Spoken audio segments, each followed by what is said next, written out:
A reading from the book of Psalms. Psalm 1. Blessed is the one who does not walk in step with the wicked, or stand in the way that sinners take, or sit in the company of mockers, but whose delight is in the law of the Lord, and who meditates on his law day and night. That person is like a tree planted by streams of water, which yields its fruit in season, and whose leaf does not wither. Whatever they do prospers. Not so the wicked. They are like chaff that the wind blows away. Therefore the wicked will not stand in judgment, nor sinners in the assembly of the righteous. For the Lord watches over the way of the righteous, but the way of the wicked leads to destruction. Jonah, chapter 1. The word of the Lord came to Jonah, son of Amittai. Go to the great city of Nineveh and preach against it, because its wickedness has come up before me. But Jonah ran away from the Lord and headed for Tarshish. He went down to Joppa, where he found a ship bound for that port. After paying the fare, he went aboard and sailed for Tarshish to flee from the Lord. Then the Lord sent a great wind on the sea, and such a violent storm arose that the ship threatened to break up. All the sailors were afraid, and each cried out to his own God. And they threw the cargo into the sea to lighten the ship. But Jonah had gone below deck, where he lay down and fell into a deep sleep.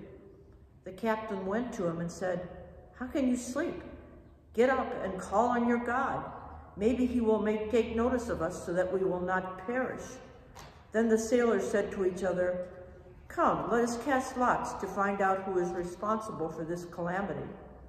They cast lots, and the lot fell on Jonah.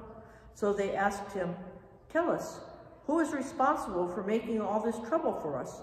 What kind of work do you do? Where do you come from? What is your country? And what people are you?" He answered, "I am a Hebrew, and I worship the Lord, the God of heaven, who made the sea and the dry land." This terrified them, and they asked, "What have you done?"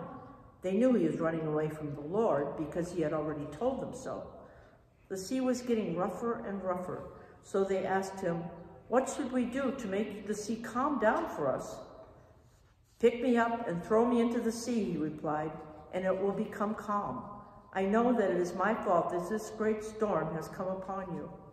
Instead, the men did their best to row back to land, but they could not, for the sea grew even milder than before. Then they cried out to the Lord, "Please, Lord, do not let us die for taking this man's life.